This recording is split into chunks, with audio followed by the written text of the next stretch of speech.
A história de Jorge Paulo Lemann, o maior bilionário do Brasil. Todo mundo já ouviu falar de Jeff Bezos, Bill Gates e outros ricos que inspiraram milhares de pessoas a seguirem seus sonhos. Mas o Brasil também tem alguns nomes importantes entre os bilionários. Gente tão importante que até ganhou destaque internacional. Você já ouviu falar sobre Jorge Paulo Lemann? Esse homem é considerado o mais rico do país. Ou foi o que Forbes declarou em 2019. Na época, seu patrimônio era de quase 23 bilhões de dólares. Nascido no Rio de Janeiro, esse economista é considerado um grande revolucionário do capitalismo e das formas de trabalho em todo o planeta. Mas a fama já o acompanhava desde o nascimento. A família Lemann tem origem suíça, o que deu Jorge Paulo sua dupla cidadania. Ele é o filho de Paul Lemann, fundador da Leco, a fábrica de laticínios que hoje é parte da Vigor. E sua mãe é Ana Ivete Trubner, filha de um dos maiores exportadores de cacau do sul da Bahia. Em outras palavras, não podemos dizer que Jorge Paulo começou seu império a partir do zero, mas ele teve seus métodos para superar o nome da família e abrir seu próprio caminho.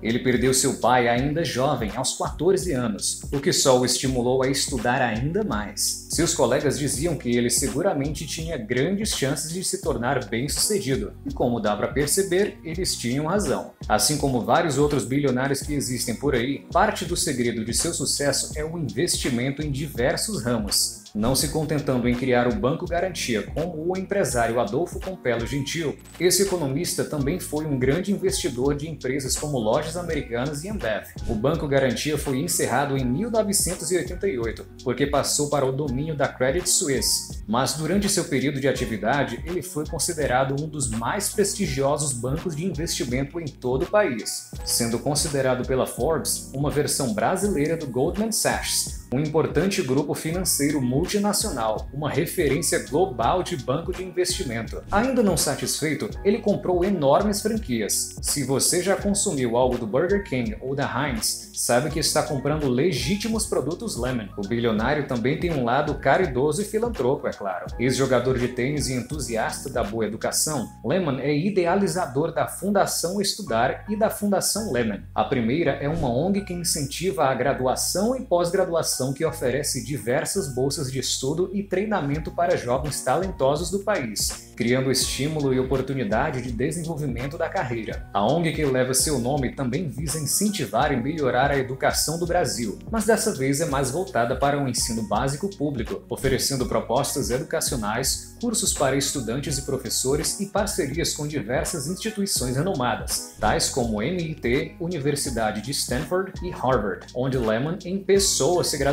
Quando pegou seu diploma universitário, ele voltou para o Brasil e fez o que qualquer jovem recém-formado faria: saiu em busca de trabalho. Não demorou muito para ser contratado pela Deltec, com uma função de negociar ações no mercado latino-americano. E depois de ver como as coisas funcionavam por aqui, percebeu que nosso mercado capital daqui não era grande coisa. Tirando vantagem da sua dupla cidadania, Lemann foi para a Suíça e ingressou no Credit Suisse, percebendo o outro lado do mundo dos investimentos: burocracia em excesso, processos lentos e hierarquia desnecessária. O economista pediu as contas depois de 7 meses na empresa, mas foi tempo suficiente para ganhar experiência e entender o tipo de mercado que ele queria. Como todo bilionário em ascensão, Lemann não ficou só no mundo das ideias. Voltou para o Brasil e em pouco tempo estava trabalhando na Invesco, causando um verdadeiro terremoto para os investidores tradicionais.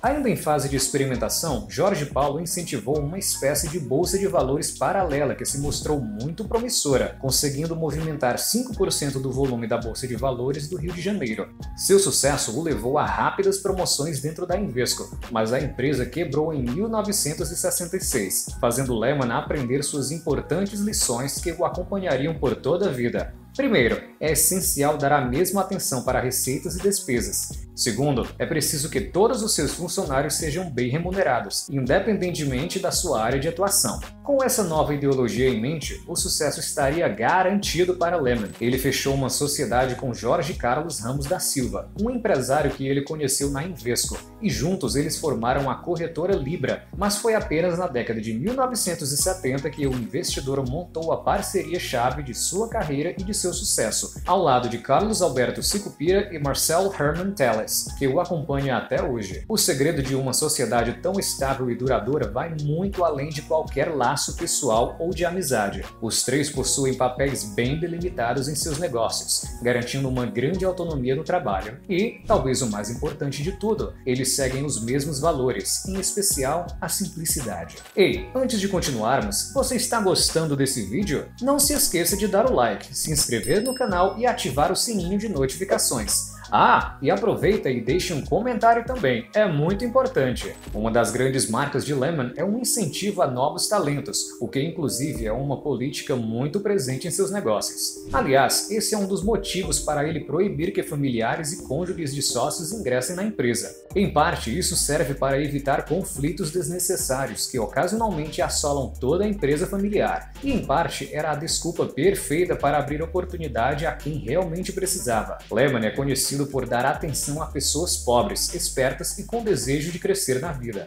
Ele acredita que o diploma não é tão importante e que é muito mais valioso investir em alguém capaz de lidar com várias situações. Essa cultura se perpetuou pelos negócios onde ele passou e mais tarde foi copiada pelos outros empreendedores. É por isso que Lehman é visto como um catalisador do capitalismo, mas suas ideias inovadoras não pararam por aí. Indo contra a lógica tradicional do escritório fechado de terno e gravata, o Banco Garantia não separava escritórios e pouco se importava com uniformes. O sistema de remuneração também foi um banho de água fria para os investidores tradicionais da época, pois era focado em salários um pouco abaixo da média, mas com grandes chances de prêmios milionários em poucos meses de serviço. Tudo dependia do desempenho de cada um. Infelizmente, essa cultura liberal e relaxada abriu margem para vários tipos de assédio e brincadeiras inconvenientes, o que fazia vários funcionários desistirem do emprego logo nos primeiros dias. Mas isso obviamente não estava no planejamento de Lehman. É normal que algumas coisas não saiam como esperado quando se está tentando instaurar uma nova ideia, e parece que isso não muda apenas você que é um bilionário. Em 1982, quando Lehman comprou as lojas americanas, a empresa estava a um passo de falir, e mais uma vez o empresário viu potencial onde ninguém mais via. Ele disse que o investimento foi tão baixo que, mesmo que a empresa não pudesse ser salva, ele ainda teria lucro com a simples venda dos imóveis.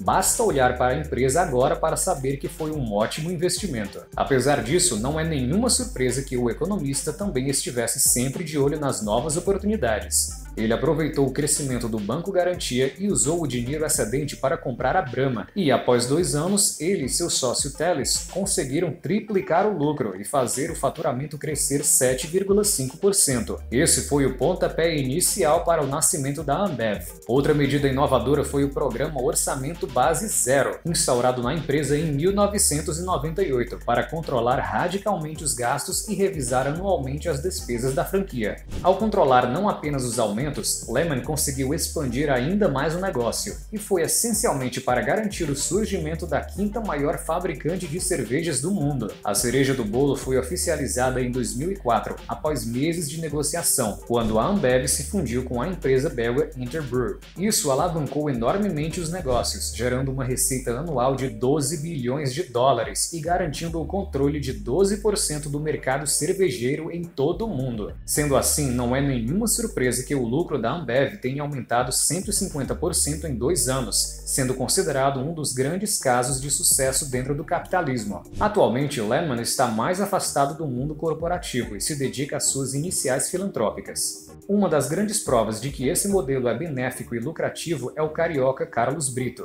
O economista investiu alguns milhares de dólares na educação do jovem, apenas pedindo que ele se concentrasse nos estudos e também ajudasse alguém quando tivesse a oportunidade. Em 2005, Brito se tornou presidente da InBev, trabalhando lado a lado com Lehman e seus sócios. Então, podemos dizer que esse empresário realmente tem um ótimo olho para encontrar grandes talentos.